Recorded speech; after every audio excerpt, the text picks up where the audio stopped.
Hello बच्चों, welcome to my channel Wajid sir maths में आपका स्वागत है। उम्मीद करता हूँ आप अच्छे से होंगे।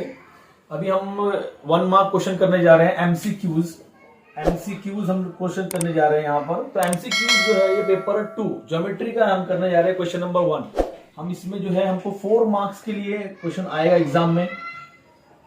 एमसीक्यूज में से आपको एक अल्टरनेटिव चुनना है, इसमें से कौन सा राइट होगा। कैलकुलेशन करके दिखाना नहीं है, लेकिन कैलकुलेशन तो करना ही पड़ेगा आपको। जो क्वेश्चन का डायरेक्ट आपको आ जाता है उसका आप डायरेक्ट कर लेंगे, और जिसका नहीं आएगा उसका क्या करेंगे, आप साइड में सॉल्व करेंगे और फिर उसका अल्टरनेटिव आंसर आप टिक मार्क कर देंगे। तो चलिए यहाँ पर जो है 2 क्वेश्चन को सॉल्व करते हैं। अभी यहाँ पर first question number first solve करते हैं। यहाँ पर ये क्या लिखा हुआ है बेटा, in triangle ABC is similar to triangle DEF. जब ट्राइंगल सिमिलर होता है तो सिमिलर ट्राइंगल की 2 प्रॉपर्टी होती है। एक होती है कि उनके साइड जो होते हैं वो रेशियो में होते हैं, अपॉन में, ठीक है। और उनके एंगल्स का रिलेशन ये होता है कि वो कॉन्ग्रुएंट होते हैं, बराबर होते हैं। तो यहां पर क्या दे रहा है हमको, एंगल ए जो है वो 45 है। अगर ए 45 है तो डी भी कितना होगा, 45 होगा, ये समझ लीजिए। एंगल ई कितना है, ई जो है वो 30 है, तो फिर बी भी जो है वो 30 होगा। अब हमको यहां पूछ रहा है कि एंगल सी का वैल्यू क्या है। तो एंगल सी का रिलेशन किसके साथ है, एफ के साथ है। तो एफ अगर मालूम होता हमको तो हम सी मालूम कर सकते थे, लेकिन हम क्या करेंगे, यहां पर हम आराम से क्या करेंगे, सॉल्यूशन कैसे करेंगे। यहां पर सी को निकालना है तो सी तो आराम से हम लोग निकाल सकते हैं, अगर विदाउट एफ भी निकाल सकते हो। कैसे, एंगल ए क्या है 45, तो एंगल ई जो है वो किसके इक्वल है, बी के। तो बी भी क्या हो गया, बी 30 हो गया। अब ये एंगल बी 30 हो गया, और हमको पता है कि एक ट्राइंगल में टोटल सम करेंगे तो 180 होता है। तो हम क्या करेंगे, angle A, angle B, angle C जो है 180 के बराबर लिख सकते हैं। वो उसको सॉल्व करते हैं वैसा, लेकिन हम क्या करेंगे, 180 से इन दोनों का सम माइनस कर देंगे तो आपका एंगल सी आपको आ जाएगा। 180 जो है 180 में से हम माइनस कर देंगे इनका सम को, 45 प्लस 30, 180, ये हो गया 75।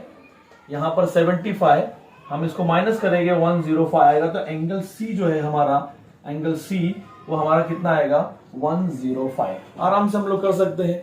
तो ये क्वेश्चन इजी था। थोड़ा सा आपको थ्योरी प्रॉपर्टीज पता होना चाहिए और कैलकुलेशन में हमको आना चाहिए, क्योंकि हम यहाँ पर पूरा सॉल्व तो नहीं कर सकते हैं। तो थोड़ा सा दिमाग आपको लगाना है ताकि आप जो है वो क्वेश्चन को सॉल्व कर पाए। चलिए क्वेश्चन नंबर 2 करते हैं। यहाँ पर in a right angle triangle the sum of the square of the sides making right angle is 169, then what is the length of the hypotenuse। अभी बताइए यहाँ पर हाइपोटेन्यूज का फॉर्मूला क्या होता है, the sum of, ये राइट एंगल ट्राइंगल है, ये हमारा, इसको हम हाइट बोलते हैं, इसको बेस बोलते हैं, या हाइपोटेन्यूज होता है हमारा। तो यहां पर इन दोनों का सम का स्क्वायर हाइपोटेन्यूज के स्क्वायर के इक्वल होता है, और इन दोनों के सम का स्क्वायर ही 169 दे दिया है ऑलरेडी। इन दोनों का h का स्क्वायर प्लस b का square is equal to hypotenuse का स्क्वायर। तो इन दोनों का स्क्वायर डायरेक्टली जो है वो सम करके 169 दे दिया है। तो हाइपोटेनियस जो है, हाइपोटेनियस का स्क्वायर जो है वो यहां पे आके रूट बनेगा। तो हम लिखेंगे 169 is equal under root hypotenuse, और आपको पता है ये 13 का क्या है, स्क्वायर रूट है। तो हमारा आंसर कितना आ गया यहाँ पर, बी। तो इस तरह हम डायरेक्ट क्वेश्चन क्या करेंगे, कर लेंगे, क्योंकि यहां पर दोनों साइड का सम का स्क्वायर 169 ऑलरेडी गिवन था। तो हाइपोटेनियस का स्क्वायर वहां का इसके ऊपर आएगा, रूट बनेगा, और रूट से निकलेगा तो आंसर कितना आएगा, 30। तो हाइपोटेनियस हमारा कितना आ गया, 13 हो गया। इजी है क्वेश्चन, बस आप प्रैक्टिस करते जाएंगे। आप जितना प्रैक्टिस करेंगे उतना जल्दी क्वेश्चन को आप समझ पाएंगे और जल्दी कर पाएंगे। चलिए क्वेश्चन नंबर जो है वो 3 करते हैं। 2 circles intersect each other such that each circle passes through the centre of the other if the distance between their centres is 10 centimetre. What is the radius of the each circle. अभी हम क्या कर रहे हैं बेटा, हमको ये समझना है। यहाँ फिगर बना के हम समझेंगे तो ज्यादा आसान हो जाएगा। यहाँ पर 2 सर्कल क्या कर रहे हैं, एक दूसरे को इंटरसेक्ट कर रहे हैं, और वो लोग दोनों हैं एक दूसरे के सेंटर से पास हो रहे हैं। सेंटर से मतलब कि उनका सेंटर जो होता है वहां से वो दोनों क्या कर रहे हैं, आपस में क्या कर रहे हैं, पास हो रहे हैं। पहला वाला भी क्या हो रहा है, सर्कल से पास हो रहा है, सेंटर से, उसके सेंटर से पास हो रहा है। और उनके बीच का डिस्टेंस, मतलब इनके बीच में जो डिस्टेंस है सेंटर का डिस्टेंस है वो हमको दे रहा है 10 सेंटीमीटर। हमको क्या दे रहा है? 10 सेंटीमीटर। आप मुझे बताइए, अगर आप इस तरफ सर्कल को देखते हैं तो सेंटर से लेकर यहां तक तो रेडियस हुआ उसका। और अगर आप इस तरफ से भी क्या करते हैं, सर्कल को क्या करते हैं, देखते हैं, तो ये सेंटर से लेकर यहां तक सर्कल तक ये भी 10 सेंटीमीटर रेडियस ही हुआ। तो एक्चुअल में इनका रेडियस क्या है? कॉमन है। क्यों कॉमन है? क्योंकि both are passing through their centres, वो दोनों सेंटर से पास हो रहे हैं। तो इन दोनों का रेडियस जो है, वो रेडियस जो है दोनों का 10 सेंटीमीटर हुआ। तो हमारा यहां पर कहां लिखा हुआ 10 सेंटीमीटर? बी में। तो हमारा आंसर क्या हो जाएगा? बी। चलिए क्वेश्चन नंबर 4 करते हैं। क्या लिखा हुआ है? Question number 4, segment A B is a parallel to Y axis. तो हम क्या करेंगे, यहां पर सबसे पहले जो है एक कोऑर्डिनेट सिस्टम बनाएंगे, Cartesian system, X and Y वाला। एक्स एंड वाई, ये एक्स एक्सिस है, वाई एक्सिस है। बोलता है सेगमेंट ए बी जो है पैरेलल है वाई एक्सिस के, या तो यहां पर होगा या तो यहां पर होगी हमारी line A B.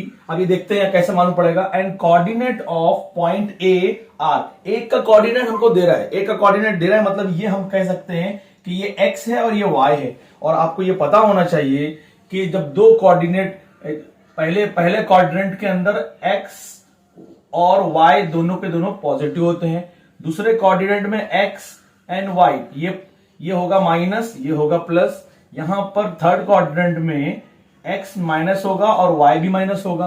Fourth quadrant में यहां पर एक्स प्लस होगा, वाई माइनस होगा। तो इस कोऑर्डिनेट पॉइंट समझ में हमको आ रहा है कि ये दोनों प्लस प्लस है। इसका मतलब ये जो फर्स्ट क्वाड्रेंट के अंदर जो है ये पॉइंट है। तो अगर ये फर्स्ट क्वाड्रेंट में है तो पॉइंट यहां हुआ। तो उस हिसाब से ये हम क्या करेंगे, इसको 1 लिखेंगे और y के लिए हम यहां पर 3 लिखेंगे। तो पॉइंट हमारा एग्जैक्टली इस यहां पर है। a जो है 1 and 3 यहां पर है। तो हमारी लाइन b जो है, a तो पॉइंट आ गया, अब b पॉइंट इसी पैरेलल लाइन पे होगा। तो इससे आप एक लाइन खींचेंगे ऐसे, तो आपकी लाइन एक्चुअल में ये होगी। पॉइंट a आपके पास तो आ गया, तो b जो होगा इसी लाइन पे कहीं पे होगा। और ये लाइन जो है y के पैरेलल है बेटा। और अगर वो x को 1 पे कट कर रही है तो इसका x पॉइंट पूरे, इस पे कोई भी हम पॉइंट लेते हैं तो इसके ऊपर पॉइंट x जो है वो कॉमन रहेगा। इसका मतलब कि 1 हमारा b जो भी पॉइंट होगा, अभी कहां पर है वो जाने दीजिए। b हमारा x जो है हमारा क्या होगा, फिक्स होगा। क्या होगा, ये फिक्स्ड होगा, क्योंकि ये यहां पर क्या हो रहा है, x पे कट करके जा रहा है। तो जहां पर जिस कोऑर्डिनेट के अंदर, जिस कोऑर्डिनेट में अगर x 1 होगा वही हमारा क्या होगा, आंसर होगा। तो यहां पे देखिए x यहां पर है, ये d है हमारा, इसके अंदर x हमारा 1 यहां पर है। तो इसका पॉसिबल जो है पॉइंट, कोऑर्डिनेट के पॉइंट जो है कैन बी 1 - 3। बहुत इजी है, थोड़ा सा कंसेप्ट है, हमको थोड़ा सा पता होना चाहिए। ये सब साइन के बारे में पता होगा तो हम जो है नेक्स्ट वैल्यू इसकी जो कोऑर्डिनेट को हम लोग अच्छे से ढूंढ सकते हैं, कर लेंगे।